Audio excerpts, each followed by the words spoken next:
1956ஆம் ஆண்டு மாநில புனரமைப்புக்கு பிறகு தனி மாவட்டமாக உருவானது. இந்தியாவின் தென்கொடியில் அமைந்துள்ள இம்மாவட்டத்தின் தலைநகரம் நாகர்கோவில் ஆகும்.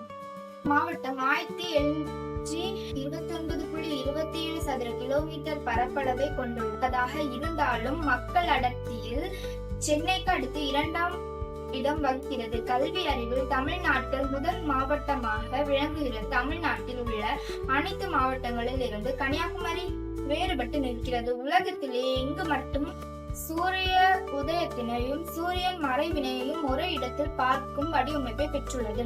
இங்கு தமிழ் மற்றும் மலையாள மொழிகள் பேசப்படுகின்றன. வரலாற்று ரீதியாக இந்த பகுதி பாண்டிய வம்சத்தின் கட்டுப்பாட்டில் இருந்தது. இந்த மாவட்டம் இந்திய பெருங்கடல், வங்காள விரிகுடா மற்றும் அரபிக்கடல் ஆகியவற்றின் சங்கமமாக அமைந்துள்ளது. உலக புகழ்பெற்ற தமிழ் கவிஞர் திருவள்ளுவரின் சிலை இங்குள்ள கடலில் தான் கம்பீரமாக நிற்கிறது. விவேகானந்தர் சிலை மற்றும் நினைவு மண்டபமும் இங்கு அமைந்துள்ளது. இந்த இடங்கள் தியானம் செய்வதற்கு முக்கிய தளங்களாகும்.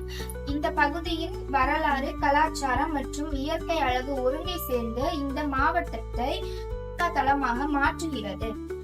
இந்த அழகையும் கலாச்சாரத்தையும் பார்த்து ரசிக்க பல நாடுகளில் இருந்து சுற்றுலா பயணிகள் நம் கன்னியாகுமரிக்கு வருகை தருகின்றனர்.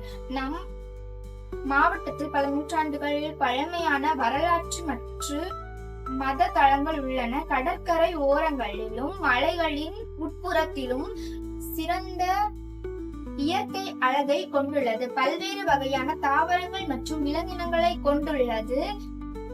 சிறந்த ஆயுர்வேத மற்றும் வர்ம கலை உட்பட பண்டைய இந்தியாவின் சுகாதார பாரம்பரியத்தின் பல்வேறு கிளைகளில் பல பயிற்சியாளர்களுக்கு நம் கன்னியாகுமரி மாவட்டம் உள்ளது.